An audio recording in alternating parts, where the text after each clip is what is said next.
Welcome to the Fantasy Aceball podcast. This is your host, Tim Kanak. You can find me on X at Fantasy Aceball. And this is a special podcast because this is going to be a dual pod, a co-pod with the MLB Data Warehouse podcast with my homie, Jon Anderson at Jon PGH on the Twitter X machine, whatever people call it. What's up, Jon? I'm back. What was it? Was it January? Is this the second time this month, or was that back in December? I don't know. It's good. December. It's progress because the last time you were on it, you mentioned that it had been like a year or so. Yeah. The time before. So we're making progress. We gotta stick together. There's the multiple kids, wives don't work, kind of like-minded men here. So we got to keep this collaboration. So yes, this is you're on my feed as well if you're listening to this, MLB Data Warehouse, so double stream, which is fun. Oh, yeah, that's right. And I kind of hinted on X earlier this week that we have a special podcast for you because a lot of people like to just shoot out similar content. Like you kind of will go through your podcast feed and be like, okay, every podcast right now is talking about second base rankings or whatever. And it's like the same thing that every podcast is putting out simultaneously, and you're like, okay, I get it. I've listened to second base 4 times this week. So we're changing things up here. We're throwing you some new content that nobody really talks about to change it up, and then hopefully that means that you're going to listen to the whole podcast and subscribe to our podcasts because we're giving you new stuff. But this podcast, we're going to be talking about the most underrated and the most overrated stats for fantasy baseball. So you've got me, you've got Jon, you've got a couple of big numbers guys here. And what we are planning to do is we're each going to throw out 3 of the most underrated. And Jon actually put in a couple bonus ones on here just in case we throw them. But 3 of the most underrated stats for fantasy baseball and 3 of the most overrated stats. So what we're going to do, Jon, because you are the guest, technically, since I'm recording – I guess I'm the guest on yours. You're the host. You're hosting. I started it off. I'm hosting. So that means since you are my special guest here and I am the host, I'm going to let you start it off. And you throw out, do you want to start underrated or overrated? Do you want to go negative first or positive? Negative, always. All right. So you throw it out. What is the most, or what is your first number 1 overrated stat? Yeah, we got to come after the big boys immediately. Stuff plus, right?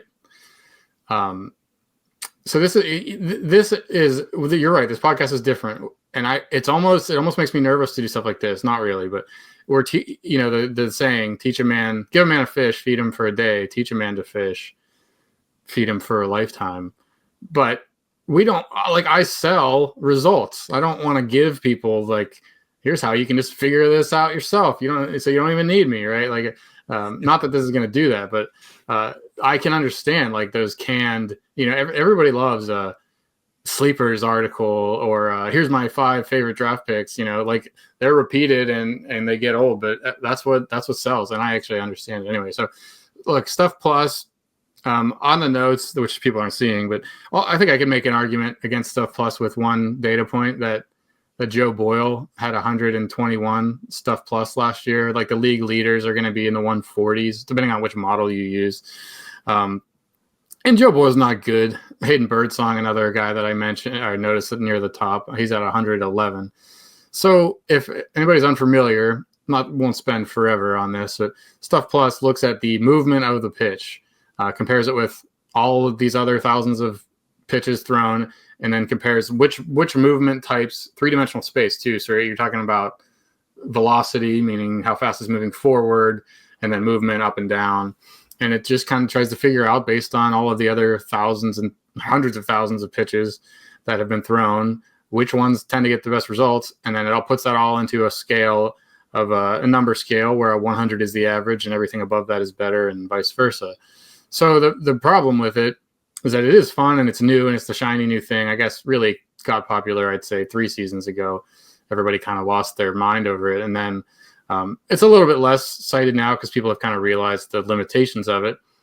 But yeah, it doesn't say anything about command or durability or anything at all. So you can end up with very bad pitchers having high stuff plus, and you can end up with pretty good pitchers having low. Not as many on that other end. Like most good pitchers are going to be at least decent there, but it's just like it is only useful for me if you have 2 or 3 starts from a guy in the major leagues. Like if you have some unknown prospect come up and he makes 2 outings in a week, and you can't really say anything at all from the box score results, right? At that point, you're like, well, let's at least see what kind of stuff he has. Who does he compare to?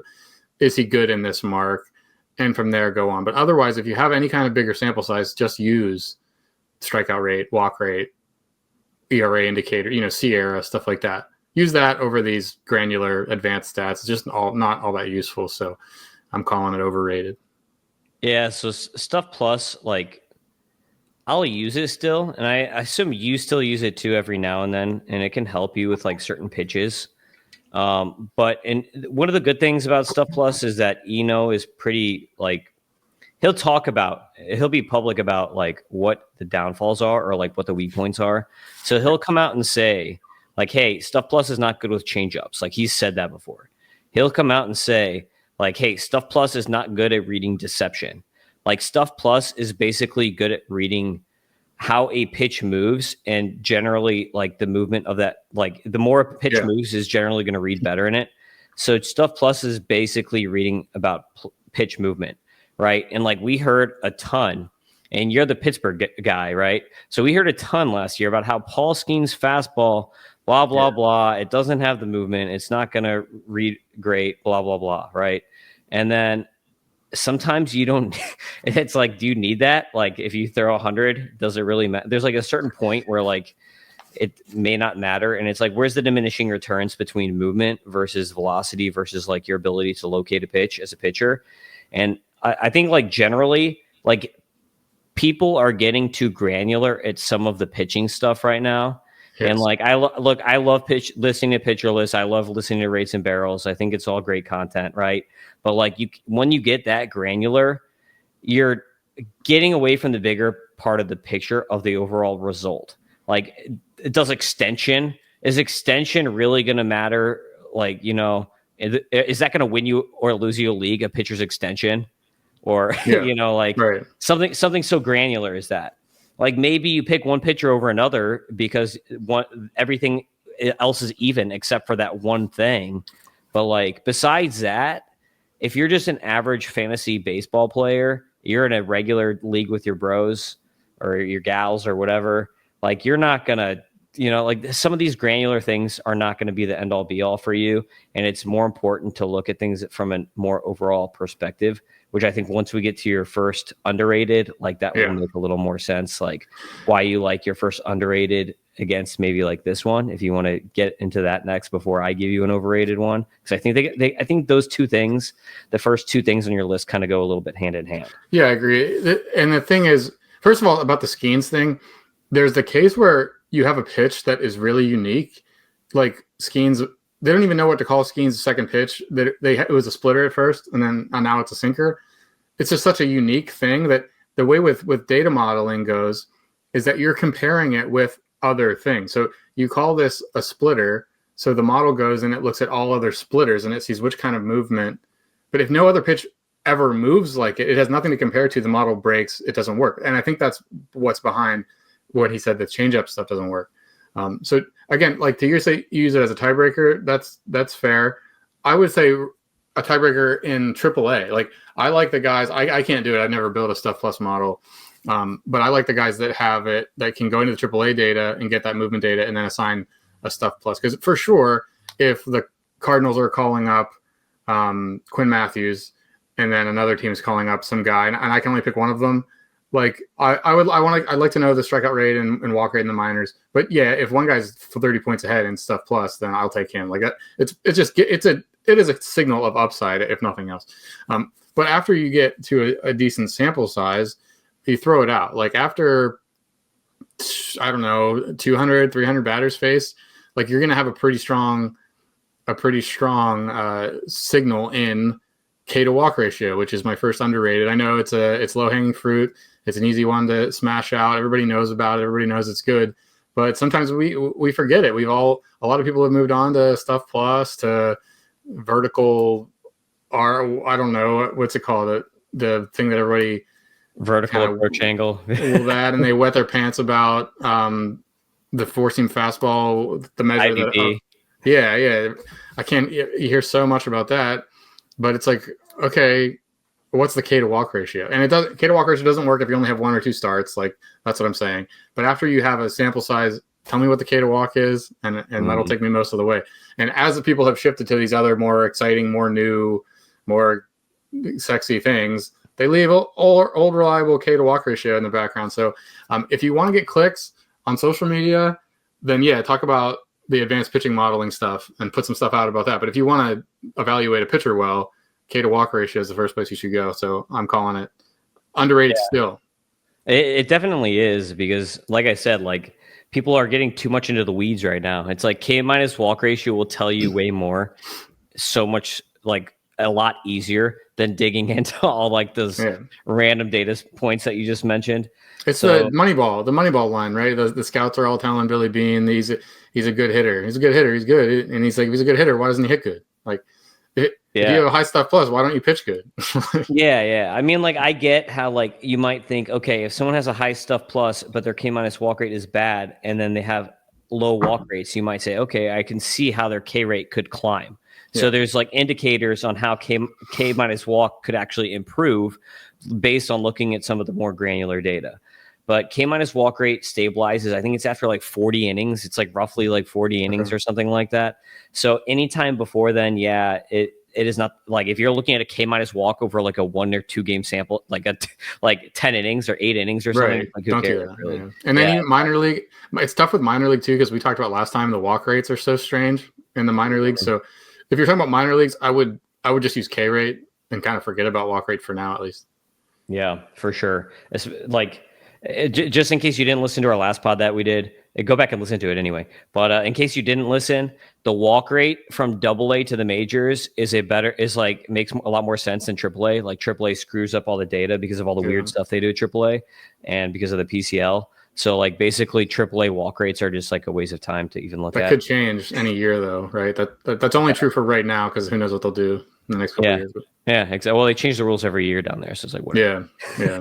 That makes it really hard. Yeah, exactly. Yeah, just the sample sizes are all over the place. You can't even take a 2-year sample size because it's just like totally different environment. Yeah, throwing darts at that point. I like the Mariners who just skip AAA. I appreciate that. Maybe they're onto something. Yeah, I think it's like AA or the majors. Yeah. Well, there's something with it. Look how good all their pitchers are. So so my first overrated that we're going to talk about is sprint speed, and we're going to bring sprint speed up because a lot of people like to mention sprint speed when they think, oh, this guy can steal more bases because of their sprint speed. They're X percentile in sprint speed. I don't use sprint speed at all in my F scores. I use home to first times. Okay. I don't use sprint speed. There are guys that rate really highly in sprint speed that steal like no bags. Like Brandon Nimmo is always like 98th, 99th percentile in sprint speed. And I think that like last year was like the first time he's ever stolen a decent amount of stolen bases. And then like Mike Trout is always on the top of sprint speed. So there's a bunch of guys that are always on the very top of sprint speed that don't really steal. So like the whole point of looking at sprint speed, the only reason that people want to look at sprint speed is because they want to find out who's going to steal more bags. But sprint speed never relates to that, because just because you're fast doesn't mean that you have the intent to steal a bunch of bags, right? And then you can also look on the other side of the coin. There are guys with like average-ish sprint speeds that actually steal a bunch of bags. Like Spencer Steer is like a 70th percentile sprint speed or something like that. And the dude stole like 25 bags roughly last year. And it's because like the intent is there. So like you can have certain players that score really highly on sprint speed and it has no bearing on how many steals they're going to get. And you can guys that have like intermediate sprint speeds that will steal way more bags than the guys with the high sprint speeds. So just kind of weird thing to look at. And actually the funny thing is Nimmo's sprint speed was like 68th percentile last year. And that's when he stole 15 bags. And then in 2023, he only stole 3 bags. But I remember last year it was like 96th or 98th percent. It was like something ridiculous. So he got slower, but actually stole more bags last year. So go figure. The way they calculate, you mentioned home to first. I think some of this probably applies to home to first as well. Like guys that get to first fast doesn't mean they're interested in getting to second through a steal. So sprint speed is like their top speed that they get to when they're running around the bases. Yeah. So that can mean a lot of things, because that means that's usually like if you're hitting your sprint speed, that's when you're hitting a double or a triple. That's when you're getting to that sprint speed. If you hit a single, then it doesn't matter. Or if you're stealing a base, you only have 90 feet. Most of these guys are not going to get to their top speed in 90 feet, especially if you're stealing, because you have to figure when you're stealing a bag, you have to slide. Like your speed is going to slow before you get to that top flight speed, because you're going to be sliding into the bag. So you're not going to hit that top sprint speed when you're stealing a base, which is, if you want to find out who's going to steal the most bases, that's not going to help you. It's going to be 90 foot. You need your 90 foot time. You need home to first. That's going to give you your 90 foot speed. Where sprint speed is like, okay, how fast is this guy going to fly when they're, is this Ellie De La Cruz flying around the bags with his helmet flying off when he hits a triple? You're not going to do that. If you're Ellie De La Cruz, your helmet flies off every play, I guess. But home to first statistically correlates better to stolen bases than sprint speed, and everyone likes to use sprint speed still. And if you're looking at steals, it's intent, and then home to first is more important. That's a good point. Yeah, and the sprint speed is on the StatCast page slider thing, so that's probably why everybody gravitates to that.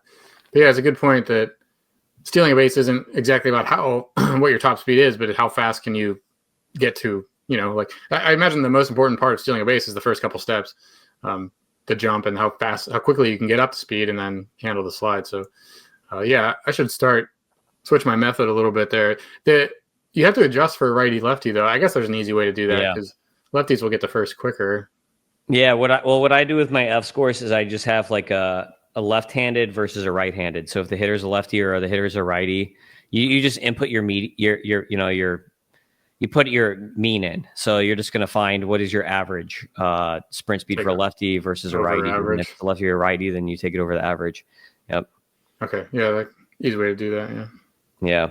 Yeah. So since you went with an underrated and an overrated, I'll jump over to my number one underrated. So my first overrated was sprint speed. My first underrated is going to be zone swing percentage. So this is why I like this stat, John, is because everybody talks about zone contact. Everybody talks about chase rate. Nobody's talking about swinging rate. When people hear swing rates, they think bad, right? They think this is bad that this person is swinging, because everybody talks about chase rate all the time. Everyone's talking about outside swing percentage. But there is swinging inside of the zone is really, really good. Because if you don't swing inside of the zone, what happens, and this is what happened to me with my F scores before I corrected this last year and I figured this out, is that all of a sudden you're drafting a ton of points leagues guys, because you're getting a bunch of guys who are going to walk a ton, and they walk a ton because they just keep the bat on the shoulder like this. Yeah. You're not swinging enough. And that's also how you're going to do damage. If you're in a regular league, you want hitters who are going to do damage and get doubles and homers and RBI and stuff like that. And if you're just sitting there taking walks, if you're playing... talk about Moneyball again. If you're playing Moneyball here and you're just trying to take walks, if you're playing Nick Swisher, then that's not a good way to do a bunch of damage. So the way walks suck. I hate guys that walk. Yeah, especially for Roto, right? If you're in points or something, it's cool. Or if you're in an OBP league, it's cool. Imagine what Soto could do if he walked way less. More. Yeah. So I mean, like, this is why I love zone swing rate, because you want guys who are super aggressive in the zone. So I found this trap because I was really high on guys like Lars Nootbaar and Edouard Julien and like a bunch of guys who had really low chase rates. Yeah. And then they had really high contact rates. And I'm like, well, this guy's got to be friggin' awesome, right? Because their contact rate is good and their chase rate is really good. So that means they're going to be awesome. But then I discovered the issue is that their zone swing rates would be like 40 or 50% because they're just always trying to take walks. So there's dudes who want to walk. You need guys who are swinging in the zone. Like, I'm really high right now on guys who are aggressive in the zone. And the thing is, you can't just use zone swing rate. You have to use it in like coordination with zone contact. So how you're going to find your best hitters are guys that have really good zone swing rates and really good zone contact rates. And if you're using zone contact and you're using chase rate and you're not using zone swing rate when you're trying to judge someone's contact tool, you are wrong. You're going to get it wrong. You're going to find out, okay, this guy is good at making contact in the zone, but you're going to miss how aggressive they're being. You can be really picky and choose your pitches, but you want guys who are going to be aggressive and make contact, because that means that they're going to do more damage and they're not just going to be sitting there taking walks or striking out on a called strike. Yeah. I would say, well, this is all, I have a MLB main dashboard that there's a plate disc is what it's called. I try to keep the name short. It has all of this. It has zone swing and zone contact pretty much right next to each other. The one thing I would say is that you do get a boost in zone swing if you just swing at everything. So like Ozzy Albies is number 1 from last year in zone swing, 82.5%, although there's really only one way to do it, but that's what it is on my dashboard. Well, that's because he swung 57% of the time overall. So he was 9 points above the league average in overall swing rate, and then 14 points above the league average in zone swing. So you kind of do have to weigh that in as well. One way I've come to do that is what I call my like swing decision stat, and it is percent of swings that were at pitches in the zone. So it just looks at when you swung and then said what percent of those were at pitches in the zone. And then so like the league average of that is 70%. The guys on top were McCutchen, Dylan Moore, Jesse Winker, Crawford. Like, again, none of this goes directly. It doesn't correlate directly with fantasy success, because really none of these names at the top were good fantasy players. Because, yeah, it's one thing to make a decision to swing at the right pitch, but it's most of the story is told on how you hit the ball, right? Like what happens after you. If you're swinging at all the right pitches, but then like just tapping them to the pitcher, it doesn't do any good. So, yeah, and I can maybe piggyback off of that, because one of my overrated was chase, and it has a lot to do with what you just said. Everybody likes a low chase rate, but it like I could go to the major leagues and have a 0% chase rate tomorrow. I can, sign me up. I'll play 162 games in the major leagues, and I'll give you a 0% chase rate easy. I just won't swing at all. I won't swing at anything, and I'll have a 0% chase rate. So what you do is, the name you mentioned is a very good example. Nootbaar, last year, 17% chase rate. Holy cow. He wasn't swinging at any bad pitches. But guess what? He was swinging at nothing. He was swinging at 37% of overall and 56% in the zone, while the league average is 68% in the zone. So, yeah, like, okay, he goes up there looking for a walk, I guess. Doesn't help us for fantasy. So I don't even want to hear about chase rate. Unless you're saying the only way I take anything seriously about chase rate is if you say this guy had a league average or higher than league average overall swing rate, and yet his chase rate was below average, because that can tell you, okay, he likes to swing. He just knows which ones to swing at. And then that swing decision mark that I described kind of gives you a feel for that in one number. So yeah, chase rate, I don't want to hear about it too much. Yeah, I agree with you. It's good if you know how to use it, but it's dangerous if you just use it on its own. Otherwise, you run into exactly what I was talking about. You just run into drafting all these guys who are just going to sit there, and you're gonna have a Moneyball team. It'll be great if you're in a points league, but if you're not in a points league, then you're not going to get any counting stats. So have fun when you have a bunch of guys who hit 260 with 380 OBPs and have 18 homers and 70 runs and 70 RBI, and that's it across the board. And you finish in 6th place in your roto league. That's what's going to happen. For a points league, I would say that you could actually, because we have minor league swing rates, like all that's wide available for all levels. So for that, you could go find, like if a guy's getting called up, you can pretty much tell right away what his swing rate will be. You can find some cheap walks for minor league guys like that in points league. So that's something to monitor. Like, so if you're in a points league and you're looking for minor leaguers to come up, you're looking for low swing rates. You'll get some more walks and points that way. It doesn't tell you anything else about any other ability, but it does correlate well with walk rate.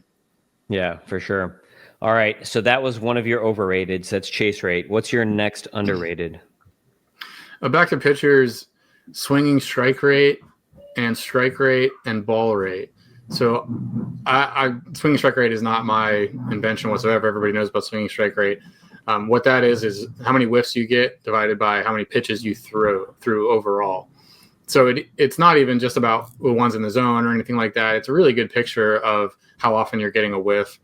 And it correlates very well with K rate. Again, if I have a full season of a guy, like just tell me his K rate. I don't need to really know the more granular thing. But if you have half a season or a couple months, like swinging strike rate stabilizes a little bit more quickly, and it is a decent indicator of who can move up or down in K rate. So I'm a big fan of that. That's kind of I really like looking at that for minor league guys too, because we have the pitch by pitch details for all minor league levels, so you can tell that for everybody. John, what's the stabilization of swinging strike again? Isn't it like 23 innings? It's like in the low 20s or something like that. I think it's like half of K minus walk. Yeah, I mean, a couple hundred innings or pitches, a couple hundred pitches thrown, probably 250, 300 pitches. So I think it's more than that, but I might be wrong. But I think the standard is like close to 20 innings or something like that, which is better if you're trying to judge relievers. So like if you're trying to judge a reliever over K minus walk, you almost need like a full season of them. Yeah. So like if there's a rookie reliever who comes up and blows people away for a few innings, you almost want to use like swinging strike rate as a better indicator for a reliever, especially because you're going to have a smaller sample size. You're not going to get a big sample size until like half of a season. Yeah, to give a shout out to Stuff Plus, I like Stuff Plus a little bit for relievers because you're right. Like the sample sizes are so low, and strikeouts are more important for relievers. You don't really care if they walk guys. Like you can have a pretty nice career as a reliever with a high walk rate as long as you're striking out a ton of guys. So yeah, that's fine. The other one is strike rate, which this is all on kind of my dashboard. I think I'm the only one who does it like this, and most people have heard about strike rate, but I do it differently. I think the one like if you go on Fangraphs or if you hear somebody cite somebody's strike rate, they'll usually say something in the 60s or 70%. If you hear anything above 60%, you'll know that they're talking about this other calculation. So the normal Fangraphs calculation is everything that's not a ball, I believe. So a ball in play counts as a strike. So I don't understand that. So you can go, you want a high strike rate, but you go in and throw 5 pitches, 2 of them get hit out of the park. You could still have 100% strike rate, but you gave up 2 home runs. So like a ball in play is not a good result in my opinion. So what mine does is it just looks at called strikes, whiffs, and foul balls. I give them credit for foul balls. I don't know if it's the most predictive thing in the world, but it's a strike. I mean, an 0-0 pitch that gets fouled off is a win for the pitcher, right? Like why are we not giving them any credit for? It's bad contact. Yeah, right. The hitter didn't do what they wanted to do. So yeah, I don't know if it's as sticky or whatever, and that is a consideration. But normal strike rate that you'll see in Fangraphs gives credit for balls in play, which I think is crazy, and it doesn't give you. Well, maybe it gives credit for foul balls, but some versions of it don't, and I'll give you credit for foul balls. So what you're looking for strike rate is anything above like 48, 49%, and then it's also interesting to look at the pitch level. If you have a 4-seam fastball that has a 55, 56% strike rate over a half season or a full season to get the sample, like I feel really good about you. If you can earn that many strikes with your fastball, like, that's why I really like these Bryce Miller, Tanner Bybee kind of guys. Maybe not Bybee, but Bryce Miller is just like, I don't think he's ever going to have a bad season because his fastball is just so good. And then the third one, ball rate, that's just called balls, not pitches out of the zone, but pitches that resulted in a ball, divided by total pitches thrown. The average on that is like 36%. And if I can find my favorite thing to do, I call it the magic formula on my Substack in the newsletters, is if I can find a guy with a starting pitcher specifically, if you're getting a swinging strike rate above 13, 14% with a ball rate under 33, 32%, I'm adding you. I'm trying to get you every time. Like I think that's an excellent combination. So using these basically to put a pin on that, if you can get whiffs while not wasting a lot of pitches on balls, like that's great. Sign me up. You'll get strikeouts. You'll get deep into games. It's the perfect combination. So these are all stats that are developed at the pitch level. So one pitch is one data point rather than one plate appearance, one batter face being a plate appearance. So they stabilize more quickly. The minor league stuff helps you out, and it's just great. So I really have been looking at that. But strike and ball, my version that I just described, you probably have to go to my dashboards to get that. Yeah, nobody else is going to have all that, especially the strike percentages is your own kind of calculation, but nobody else is going to have that. But those are all excellent. Like those are granular, right? Because it's not just as simple as K minus walk, but it's not so granular that you're going to get lost in the weeds. Those are things that you're actually seeing results. Yeah, those it's a real result. Yeah, those are real results, exactly. So my next overrated is max EV. You can see I'm picking on Baseball Savant, but max EV is just one of these things that everybody likes to use as like, oh, this guy's going to hit X amount of home runs because their max EV is this, or this person can do this, especially when it comes to prospects, right? And I guess my next underrated kind of goes hand in hand, so I'll thread this in pretty nicely here. But max EV is okay. It can tell you maybe like what someone's peak power projection might be if everything goes swimmingly, if everything goes according to plan. Like you can get a lot of max EV guys who can't stay healthy, like Stanton, right? Or you can get a lot of max EV guys who have trouble making contact and hitting the ball, like John Kenzie Noel. O'Neill Cruz. Yeah. There's a couple guys like that'll just crush the ball, but then they miss it a lot. So max EV is okay. Like 90th percentile EV is better than average EV. It is harder to find. You have to actually like go to the correct sources because it's not just on Fangraphs. So it is a little trickier to find. But 90th percentile EV is better than max EV or than average EV. But if you have to use either average EV or max EV, I would lean toward average EV because you're going to get a much better. You're gonna see how often someone is hitting the ball hard that way. Hit rate or average EV is going to give you a better read of how often they're making that happen. Max EV is just, okay, this dude hit the ball really hard one time, and that's all that's going to tell you. Yeah, it's crazy to have a stat that people look at that's based on one data point. It's nice that it is a skill thing, right? Like me and you can't luck into 116 mile an hour. If we hit a 6 trillion baseballs, none of them are going to be at 116. That's not something you can luck into. But you're right, like one data point.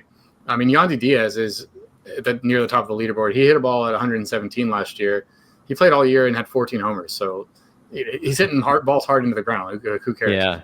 Yeah. That's true with any exit velocity stat, I guess, as well. That doesn't specifically highlight max. But yeah, O'Neill Cruz at 122. He only hit 21 homers because he's striking out a ton, hitting a lot of ground balls. Stanton, Ohtani, Contreras, Vlad. Most of these guys are good power hitters, but you're right. Like, take the bigger data sample when you can. Yeah, and well, the issue with all the max EV guys who don't hit homers is because they're hitting the ball on the ground too much, which is why my number 2 underrated stats is just doing a reverse ground ball split for hitters. So by saying reverse, you want a lower rate, not a higher ground ball rate when you're looking at pitchers. So basically just reverse ground ball split for hitters because otherwise, you're going to end up with Jordan Walker, right? Otherwise, you're going to end up, you already mentioned Yandy Diaz, who's like the prime number 1 yoke guy who just can't hit the ball in the air. So it's like, this is something that when I'm prospect scouting, I really look at these two, I'll look at EVs, like I'll look at max EV. Does the guy hit the ball hard, right? But if he's hitting the ball in the ground way too much, that's a concern for me if I'm thinking that I'm trying to get a prospect who's going to be a power hitter. Like James Wood actually hits the ball in the ground like over 50% or whatever in the minors. So like that is something that I look at and I'm like, okay, hopefully this is not a Jordan Walker situation where he continues to do that and he can actually transition and hit the ball in the air more. The good thing about James Wood is that we saw a lot more line drives from him than so if you're gonna hit the ball in the ground a lot, at least like hit a bunch of line drives too. So like then you're gonna perform a little bit better that way. But reverse ground ball, what you want to do is you want to take like EVs against a reverse ground ball, which is easier, I think, than maybe trying to figure out launch angles. Because if you're looking at launch angle and you're just looking at like a mean launch angle, it can be skewed. Like looking at launch angles it's easy to get skewed. Like I like barrel rates and sweet spot percentage better than using launch angle. So if you actually want to find out like are people making good contact on the ball and making contact that's going to cause damage, because that's what you want in fantasy hitters. You want guys that are going to cause damage. That's why you want guys like last time with the zone swing. You want guys who are going to be aggressive and cause damage.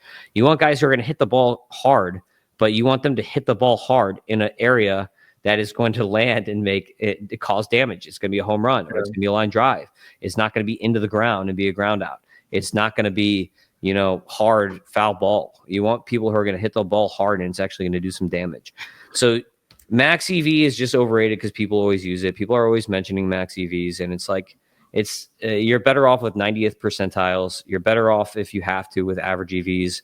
And then you really need to look at reverse ground ball. You can't just look at someone's power, their EVs, and say, okay, this guy's going to be a good hitter. You can't just look at you can't even just look at barrel rate and EVs. You need to look at their splits on where the ball is actually going, because you can have a good barrel rate, but it's still hit way too many balls in the ground too at the same time. Yeah, I like that you are using the reverse. I never heard it termed like that, reverse ground ball. You just mean lower the better. So there's 3 types of ground. There's really 4 types of batted balls, pop-ups. You kind of don't worry about pop-ups too much though. Ground balls, line drives, fly balls. So when I'm trying to find a guy or write about a guy that I think can hit home runs, sometimes I'll be like, should I cite his fly ball right here or his line drive right, or what? So I do have, especially recently, I've gravitated towards I'll just tell you that he has a low ground ball rate rather than exactly, because a line drive being in the middle of those 2 outcomes, like, can pretty quickly turn into a fly ball or a ground ball. So I kind of want to stick at the extremes, but you can have a lower fly ball rate, but if it's because you're hitting just a bunch of line drives, like that's great too. Like you said, if you hit a ball on the ground, almost never do you get extra bases from that. Like, it can happen, but it's almost an out or a single always. Line drives are like, you hit 750 on a line drive, and fly balls are going to be where 85% of your home runs come from. So yeah, just finding low ground ball rates works out. Unless if you're going for a steal, if it's somebody with like no bat speed at all, that's really fast. Xavier Edwards, let's say next year, if you're drafting him or someone like him for steals, you don't really want him hitting a lot of fly balls because they're not going to go over the fence. They're going to get caught. And you kind of like the speed guy hitting the ball on the ground and beating out stuff. But that, that applies in the specific situation where I'm drafting this guy because I want 40 steals. At that point, you're okay with a higher ground ball rate, but not if you're looking for RBIs, home runs, etc. Yeah, rabbits are the exception. And like the main thing is to avoid that trap, to avoid that Jordan Walker trap or the Yandy Diaz trap. You just need to make sure that if you're trying to draft someone based on power, like, I need homers, I need power, that's just something you have to look at. And especially for prospects coming up, like, that's the one thing, like, people will just look at their EVs. Does this guy hit the ball hard? Like, how many homers does this guy have, and do they hit the ball hard? But you have to also look at reverse ground ball, because like, that's something that if we were all looking at that when Jordan Walker first came up, because he had always hit the ball on the ground, we were all looking at that instead of like the spring training homers that he, in the monster spring trainings he hit over my head when I was in the outfield. I remember you saw one. You were all excited. One went right over me.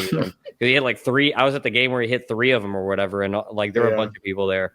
And I was in the outfield for one of them. It went right over my head. He smashed it. And then like everyone just gets excited about one spring training game instead of like actually digging into the stats and looking back what does this guy's batted ball profile in the minor leagues actually look like? True. That draft sheet dude still owes me $100. I bet him that year about it was Mountcastle versus Jordan Walker about the player rater. Well, he had a deal, and I just decided to leave him alone about it. Anyway, I do think some of this is why I think there's a case, like, not to get into draft season stuff, but Ellie De La Cruz is a pretty good example of this because he strikes out a lot and hits a lot of balls on the ground. And it got better last year, 47% ground ball rate rather than like 55 or whatever it was. But I don't know. He's going like 3rd or 4th. Do you have a take on that? Like, do you think a guy, I know the steals are crazy and he hit 25 homers, but I don't know. Can a guy like this have a 35 homer stealing? Is he really worth a top 5 pick? I have a little bit of trouble with that. I think, I did mock draft last night. Actually, it's funny because I picked him. I think I was picking 5th, and I picked him, and it was a points league, and I still picked him. Oh wow. Yeah. I like him because he's super aggressive. So like, I just think like, no matter what, he's gonna swing and hit. Like, he's got like this Ozzy Albiness to him, where like he outplays some of those data just because he's just like. He's so aggressive. Like you already mentioned Albies, but he has like an Albiness to him, except the fact that he's 6'5" and he's just a monster. He's like the fan, like your MLB The Show version of Ozzy Albies, It's like what he is. He's like a created character. So like literally, if you're playing a video game and you create a character, you're creating Ellie De La Cruz. Yeah. So like that's why I just kind of ignore I'll kind of ignore stuff like that with him because he's so fast. He's gonna make crazy things happen. He's huge. Like he's just an athletic freak. So I'll let some of those things like that fly with a guy like that, just because like for him it's ridiculous potential. You can't even cap the potential because it's so ridiculous. Probably does have 40 homer upside if he knocks 2 points off the strikeout rate and knocks a few more off the ground ball rate, he'll hit a ton of homers, especially with Cincinnati. Yeah. So anyway. He's a freak of nature in a good way. So. Yeah. All right, I had an underrated, which we can skip through pretty quickly. 90th percentile EV, just what you said. It's the best for whatever reason. It correlates the best with future power results. It's based on the whole array of batted balls rather than just the highest. But it shows you how consistently they're getting to a number that you like. The number that you're targeting, I've been talking about this a ton in the team previews. I cite this number for pretty much every hitter I write up. The minimum you kind of want, if you're thinking, can this guy hit 20, 25 homers, you want him to have 105 mile an hour or greater 90th percentile EV. It's hard to find, like you said. Maybe someday it'll be more places as people figure out that it's the best and there's more demand for it. But it's on my dashboard. I have a whole tab for exit velocity percentiles. It's actually kind of buried down there, which I'm okay with. I'm all right if other people don't find this one because it's probably the best one that I have. So I actually show max, average, 90th percentile, 75th percentile, 25th percentile, standard deviation, and the launch angle thing there. So yeah, you can see the whole distribution of exit velocity, but 90th percentile, as we've exhausted this point already. That's my favorite one to go to. If you can find it, you should use it. Yeah, exactly. If you can find it, come on, Fangraphs, get your act together. Yeah. So, what's your next overrated that you have for us? Well, I stole yours, but I do agree that first strike rate is overrated. I don't hear much talk about this. No, I'm underrated on first pitch strike rate, so we're gonna fight on this one. Oh, really? All right. Yeah. This is good though. This is good. Go. You state your case, and then I'll state mine because it's actually good. It's actually good that we have a battle here. You would think it'd be correlated with strikeout rate, wouldn't you? But for it's pitcher, not. You mean? It's if you look at it's correlated to whip is what it's correlated to. Oh yeah. Okay. Well, I looked once because it was a couple years ago. It was when I was writing for Rotoballer, and they wanted me to write an article about first strike. Find me. It was in the preseason, and they said, write me an article looking at high first strike pitcher or first strike rates for pitchers to find out who can break out in strikeouts. And I looked at it. I said, is this even correlated with strikeout rate? And it's just not at all. Like there's very little relationship between the two. Didn't think about comparing it to whip, but so there you go. That's my case, is that you would think it's correlated with overall strikeout rate, and it's not. It doesn't tell you much about that. So that's as far as I went though. So maybe you can convince me. Yeah, so if you're looking for strikeouts, it's not that like it matters a little bit, but it's not very highly correlated because obviously it's much better to be 0-1 in a count versus 1-0 if you're trying to strike somebody out, right? Yeah. But what it's correlated to is whip, and also it's actually because it's correlated to how a batter performs in the count, because obviously it's odds, right? It's an odds game. It's like if you're playing poker, if you're playing Texas Hold'em or whatever, and the flop comes out and you have two cards in your hand and one of all of a sudden you have a pair, your odds are automatically going to go up because you have that pair now, right? So it's kind of the same thing going 0-1. Your odds now of striking that batter go up a little bit. So that's how it helps K rate. It just goes up just a little bit. But the main thing is that now, because you have an 0-1 or you don't have a 1-0, you are way more likely to not walk that batter. So it affects walk rate a lot more than it actually affects K rate. And I can't remember the exact correlation. I looked it up a couple of years ago, and it was like a 75 or 80th percentile correlation. It correlated pretty well with walk rate. And obviously walk rate is going to affect whip. It's part of the equation for whip, walk rate. So I can't remember the exact correlation off the top of my head because I was not prepared. Never prepare myself 100%. So, but I have a table in front of me that shows that a batter's WOBA on an 0-1 count is 270, and a batter's WOBA on a 1-0 count is 363 or 363 on the next pitch. Yeah. So it definitely affects the outcome of the rest of the at bat. So there's a major benefit for a pitcher to get ahead, and it's just keeping that walk rate down. So that's why I like it, because we already talked about how messed up walk rate is for prospects. Yeah. Right. So it helps if you have a pitching prospect and you're trying to analyze, is this guy going to give up a lot of walks? And they have a 6%, they have a 5% walk rate at high A, 6% at double A, and then all of a sudden it's 10 or 12% at triple A. You're like, what the hell is going on here? Did this pitcher get worse, or is this the weird AAA stuff going on? If the first pitch strike rate is stable through that whole process, despite the walk rate going up, I'm going to assume that walk rate in AAA is an anomaly, and I'm just going to move on with it and assume that that's an anomaly. So that helps, especially with trying to figure out if a pitcher, when they come up, if there's weird things in the minors, if that's actually going to affect their walk rate or not. Well, its focuses specifically on one pitch, though. Like it's always the 0-0 pitch, and then it cuts out the rest of the sample. Like, wouldn't strike rate, the one I just described, like do even better because it gets a bigger sample quickly? I mean, I know that every plate appearance has an 0-0 pitch. It's the only pitch that gets thrown every time, but you're still cutting out a lot of pitches where you could study. But yeah, I agree that strike rate is good because obviously you want to throw more strikes and you're not eliminating sample size. But there's obviously something about getting an 0-1 edge, I think, that helps because you don't have the same amount of walks, or you don't have the same amount of balls as you do strikes. So it's slightly skewed to get that first pitch as a strike. Like if you're 1-0 and then you get a strike, and then you're 1-1. A 1-1 count is not the same thing as an 0-0 count, right? Yeah. Because you have more balls than strikes. So that's why it matters a little more to get that first pitch as a strike for walk rate. Like I'd actually be interested to see the correlation of walk rate of first pitch strike against just strike rate. I bet that the first pitch strike is just slightly higher correlated to walk rate than regular strike rate. It's probably not a huge. I bet it's not a huge difference, to your point, but I bet there is a slight variance. And the reason I call first pitch strike underrated is just because I don't think anybody uses it. Like, I don't think a stat can be overrated if nobody talks about it and nobody uses it, because I never hear anybody talk about it. Like, I'm like, you can listen to all these podcasts on starting pitchers, and I bet nobody talks about first pitch strike.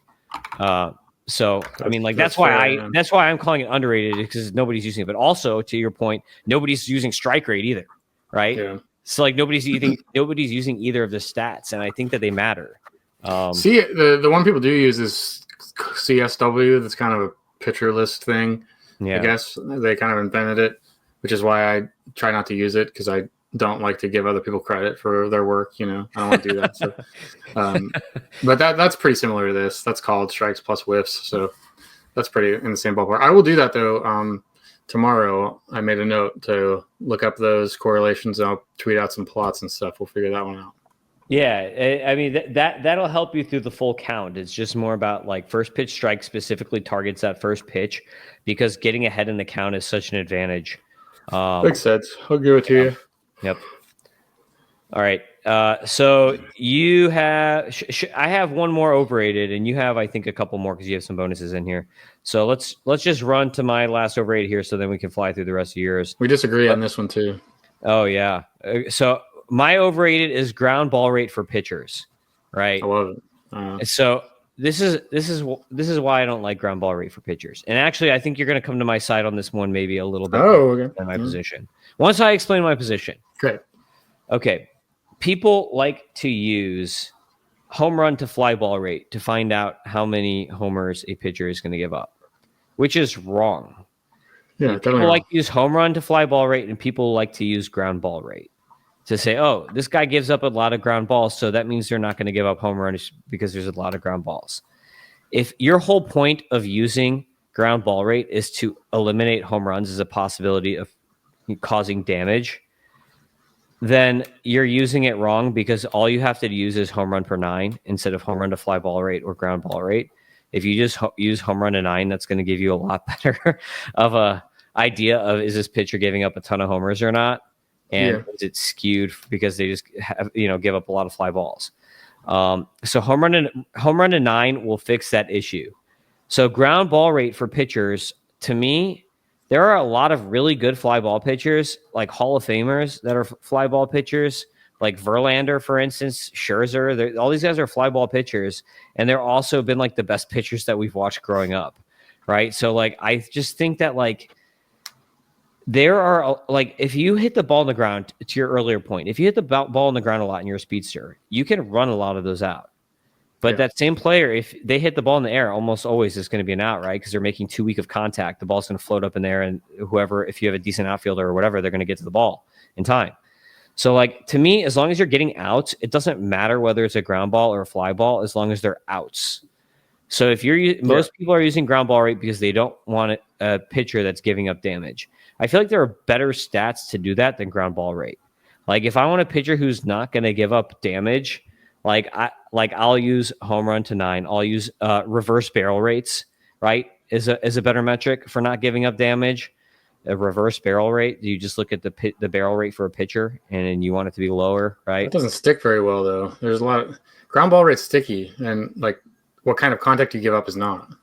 So is that over a year to year, though? I think that you're talking about a smaller sample size. It's not sticky in a smaller sample size, but once you widen the sample size out, I think it can. Not really. I've seen pitcher barrel rates. Some guys can do it, but I see it jump up and down a lot. I'll actually talk about that for my next point. But let me make a case in favor of ground ball rate. It's a tiebreaker or a secondary thing to look at, if not like a third or fourth thing you look at.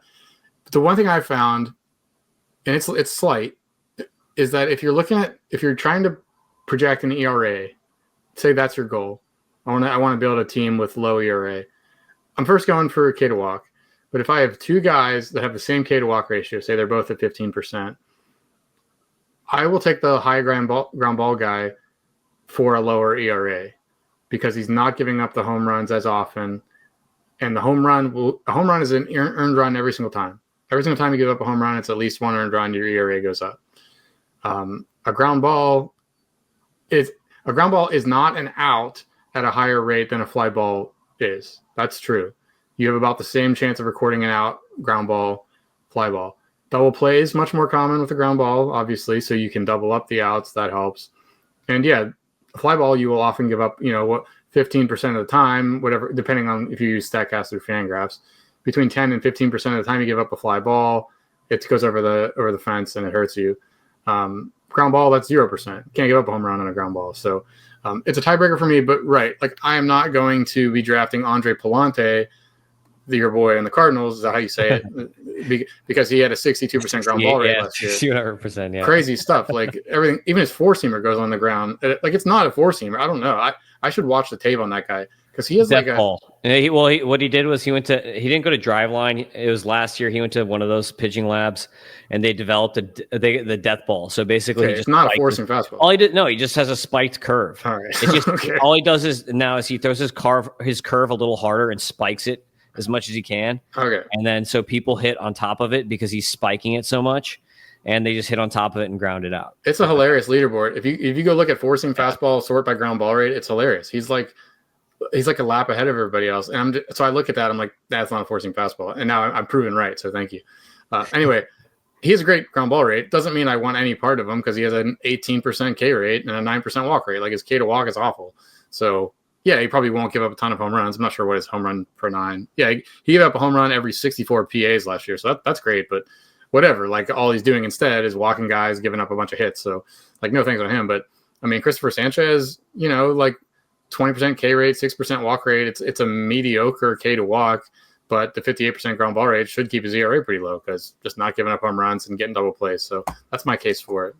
Yeah, I understand the usefulness. I just think that there's better stats to look at. Like if I want to find something out about, okay, what is this pitcher's ERA? What might it look like? I would rather look at Sierra Yeah, I would rather sure, look at I would rather look at home run to 9. Like there are a number of metrics that I'd rather look at before I look at ground ball rate.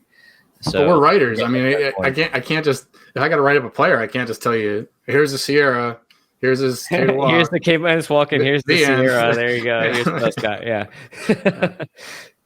Yeah. All right. So you have a couple overrateds and one underrated left. Hit it. Yeah, and real quick, I really like the xStats, expected batting average, expected WOBA for hitters. Note that. Expected batting average predicts next year's batting average much better than batting average. That's just very useful in and of itself. It'll get you a little bit further ahead of your competition. If Xavier Edwards hit 320 last year, but you see his expected was 260, you probably project 270 or something for him next year. Like it'll just get you there. Expected slugging as well, kind of the same thing. So I like those two. I'd rather see an expected batting average than a batting average. So that's my case for that real quick. Maybe it's not underrated, but it's useful. And I don't know if a lot of people, I think xWOBA is a little bit more popular than expected batting average, but I really like expected batting average because we don't care about batting average much if you're evaluating a player. Like if you're a GM of a team, I don't care as much about what batting average you're going to get me because I want the extra base hits. I want the home runs. But for fantasy, Roto, what I mostly play, it's a category. So you got to win the category. Overrated then it's an up or down arrow, right? So like if you're thinking about like stock charts or whatever, like you can almost use it as your stock chart of like up arrow or down arrow with you by looking at the X stat versus the actual stat. Yeah, it's very useful. Yeah, especially in season. Good to see who's been lucky or unlucky for a couple weeks or whatever. Early on, it's good to see. Overrated, kind of the flip side of this. Hard contact allowed, this stuff for pitchers. xWOBA allowed, barrel rate allowed. There's just there are cases like Justin Steele, Max Fried have certainly proven, okay, I'm going to go out every year and I'm going to allow a low expected WOBA, expected slugging on contact, a low hard hit rate. But more often than not, it's a subject of randomness because the pitcher throws the pitch, the ball's out of his hand. There's nothing else he can do with it. What the hitter does with it is a lot of randomness in there. Certainly some pitches are easier to drive and hit over the fence than others, but it's based on what the hitter does, and it's out of your control. Anytime a stat is measuring something that was largely out of your control, there's randomness in there. So I really do. I like, one of my favorite things to do every year is go find pitchers with at least like a 15% K to walk, and maybe I'll do that right now on my dashboard. So I will filter to that, like give me guys that made 20 starts with a 15% K to walk. And then I will sort by their expected WOBA allowed. And the guys that are really high on this are likely to do a little bit better next year. And I might move them up in my ranks a little bit. So right now it's like Mitch Keller is here, Brady Singer, Zach Littell, Mackenzie Gore. They got hit pretty hard despite having a pretty good K to walk. So there's a little bit of room for growth there just because natural regression will happen. Barrel rates allowed. Barrel rates for hitters, very stable. You should probably project next year what you saw last year, but for pitchers, always move it towards the league average, and that gives you some buy low, sell high opportunities. Let me play a little devil's advocate for you here. All right. What about a guy like Emmanuel Clase, to use kind of an extreme example, right? Like his K minus walk was not great. It never is. Yeah. 20.7 last year for a reliever. That's like, it's okay. It's not number one reliever stuff. But then the reason he's so good is because like people can't square up his stuff, and it's pretty consistent. Like his barrel rate over his career is 3.2, his average barrel rate against. Last year was 3.6. The year before was 5. The year before was 2.2. So he's been pretty steady if you look between roughly like 2 to 5 is his barrel rate, which is really good. That's like insanely good. He hasn't had some weird year where he's had like a 10% barrel rate against or something like that. But he has he's a 109 mile an hour cutter and a 58% ground ball rate. So like, outlier. That's my point though. Is that's why I like barrel rate for pitchers, not necessarily hard contact against, because I agree with you that like you never know how hard a hitter is going to hit it, but it's more important is the hitter squaring up the pitch. Not really like, okay, you can top out on a pitch and still hit it pretty hard, right? You just pound it into the ground, but you're not barreling it. It's just not sticky, man. I mean, there's just regression to the mean. Like I even wrote a piece about this. It was like fastballs that got crushed. I looked at the history of pitchers on their four-seamers that gave up really high barrel rates, and I looked at what happened the next year. and 80% of them came down, and like 40% of them came down by a ton. So there's exceptions, I guess, and there's guys that have that as a skill, but overall you will benefit from betting on some regression towards the average. Now I'm curious as to whether a guy who's a primary cutter or sinker guy has like a lower average barrel rate against than a primary fastball guy, just because fastballs are straighter. And if you're primary other pitch, you're not going to strike as many guys out, but you're going to get a lot more bad contact generated. I can tell you that. I'm just talking about like we need a better correlation to what is the bad contact stat, right? Like what is the one stat that is just this guy makes hitters have bad contact, like this guy, because there is a skill to it. It's hard to find, like you said, it's not sticky. It's hard to find something sticky to it, but there is a skill to it. There are certain pitchers, like you mentioned, Steele, who are just good at making, and it's because they're not a primary fastball guy, right? It's like four seamer, really. If you want to break it down, four seamer, exactly. Let me tell you that if you look at the league on the barrel rates per pitch type, it's striking. Four seam and fastball is 10%. The next one is a slider at 7.3%. That's huge. Like 2.7 points is massive in a barrel rate. That's the difference between Josh Naylor and not Aaron Judge, but 2 points is, I don't have a good example for that, but 2 points is big. Then sinkers down at 6.6%, changeup 6.1. I skipped over some, but like a splitter is at 5.7, changeup at 6%. So it is really a lot dependent on what kind of pitches you're throwing. The four seamers are the ones that are going to get barreled. And then with the Clay's example, it's just like total outlier pitch. Like nobody has a 100-mile-an-hour cutter, so kind of doesn't compare well with other people. But all right, you have one more overrated. It's not even a fantasy stat, but I just got mad about SwStr Steer, so that I included this because SwStr Steer last year. Let me actually pull it. You go to a Savant page, and again, this is not a fantasy thing at all, but like it kind of pissed me off that they even put this. They feature this. His batting run value is 90th percentile last year. I was like, what in the world? Like he wasn't good. Like he slugged, what is it? Well, he had a bad year, right? He slugged 402. So this guy slugged 402, and you're saying he was the 90th percentile of batting. But it's because all of his hits were with guys on base. Like he drove in every possible runner. He was just so lucky and so good with men on base. And for some reason they count that in batting run value. It is good descriptive. Like it's good. It's a good description of how he performed last year, I guess. But it is not predictive whatsoever because it takes into account these things that the hitter had nothing to do with in terms of like, unless you're one of those psychos who believes that certain guys just get better in clutch moments, right? Like if you're that big of a psycho, like crazy person, then I don't even want to talk to you. So that's my case in there. Don't if you're looking to see who's a good fantasy hitter, do not look at batting run value, even though it's the first thing on every Savant page. Like you gotta ignore it. Yeah, that's kind of like my little like I've got a thing called external factors that I throw in on players, right? And that's taking into where they hit in the lineup, how good is the lineup around them, like what are the WRC pluses of the players around them in the lineup, and then also like what park are they in. That's basically what that is. It's just taking like random factors that can make a player perform above their skill level. So it's like, okay, you look at Steer and you're like, okay, this guy's pretty average, more or less. And then, oh, but wait, he's hitting third most of the season in the Reds lineup with Ellie De La Cruz hitting in front of him, who's always going to be on third base because even if he gets a single, he's going to steal two bags. Yeah, right. So, okay. Yeah, that's acceptable. I accept that. In the best ballpark for hitting in baseball. So like that's all it tells you. It's just like this. It's like basically like, hey, this guy's okay, but he's in a really good situation. Like for sure. Those are real ththings. Those are real impacts that will stay. But yeah, don't. I hope you're not cooking in like how good is he with runners in scoring position because that's silly. I think well, just to give this stat a use, this is the way that I think it should be used.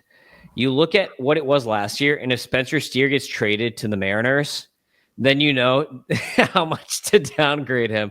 That tells you, okay, I need to downgrade him 40% because his batted run value is 90th percentile, and it's probably going to be average now. So we're going to just downgrade hit production by 40% now. That's kind of like how you could use that roughly, I guess, is like some sort of thing. But I agree with you. That's just kind of like a useless tool for like understanding what a player actually is.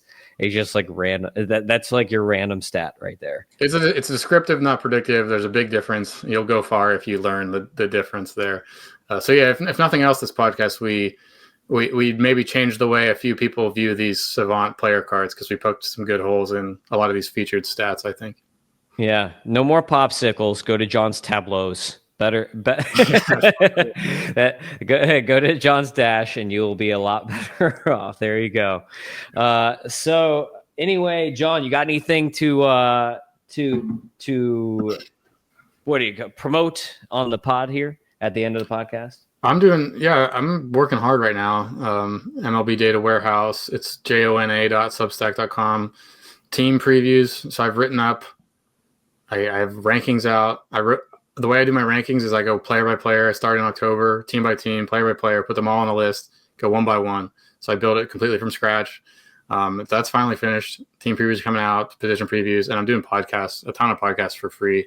And then I have my own projection model and a bunch of tools and dashboards and stuff. And then once the season starts, I have daily projections, which are really the daily projections are really the only reason I feel right in charging people. It's $12 a month now. The daily projections are like, they rival the bat, and people pay hundreds of dollars for the bat projections. Not season long. My season long projections aren't worth paying for. Don't pay me for those. Like, you'll be fine with ATC. Trust me. They were a little bit better in hitting than ATC, but pitching, ATC blew me away, and it's all very close. So, don't pay me for that. Pay me for the in-season projections, the dashboards, the tools, and all the write-ups I do. So, or don't pay me at all. I don't really, it's fine. You don't have to. It's amazing how much content you put out, because even on X, like, you post more content that is useful than anyone else out there, and it's not even your full-time job. So it's pretty amazing that you do that. And I thought I did a lot. Like, I posted on X not long ago. I was like, look at Fantasy Pros. Every article is me. Yeah, and I screen capped it. And so, but you way outproduced me. Like, so if you are looking for really grade A content and like from an analytical perspective, definitely at the very least follow John on Twitter at JohnPGH. And then if you really want the good stuff, then pay the good money for the good stuff. That's how. If you want good things, they cost good money. That's what I try to teach my kids. If you want nice things, then you got to pay for them, and don't break the expensive stuff. The cheap things you can break. I don't care. Right. The way I do it is I type 140 words a minute. That's like the most impressive thing about me. I type extremely fast. So isn't average like 50 or 60? Yeah, or something I'm incredible. It's the thing that I'm best at in life is typing speed. I'm amazing at it. So shout out to me.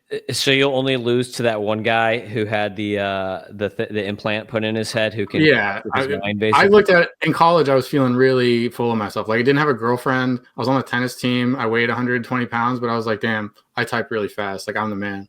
So I looked at like what can you, if I'm the fastest typer in the world, what can I go win? And I looked at, and like the world championships are in New York City, and the grand prize was $2,000. That's all.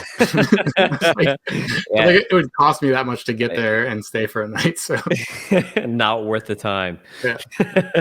That's funny. I didn't even know there was a world champion of typing. That's of course, hilarious. there's a world championship of everything. My fallback plan would be like a court stenographer or something if everything falls apart. So I have that going for me. But translation is someone reads to you a book in German and you have to translate it into English. There you go.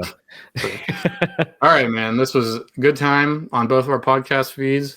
We'll be back. More collaboration, I think, going forward. So appreciate you hosting. So follow both podcasts, MLB Data Warehouse, Fantasy Aceball podcast. Subscribe to the stuff. And if you want to check out my prospect rankings, they'll be out on Fantasy Pros. And those are all free. So check that out on Fantasy Pros. And go ahead and follow us at Fantasy Aceball on Twitter, at JohnPGH. And peace out, everybody. We'll see you next time. See ya. Later.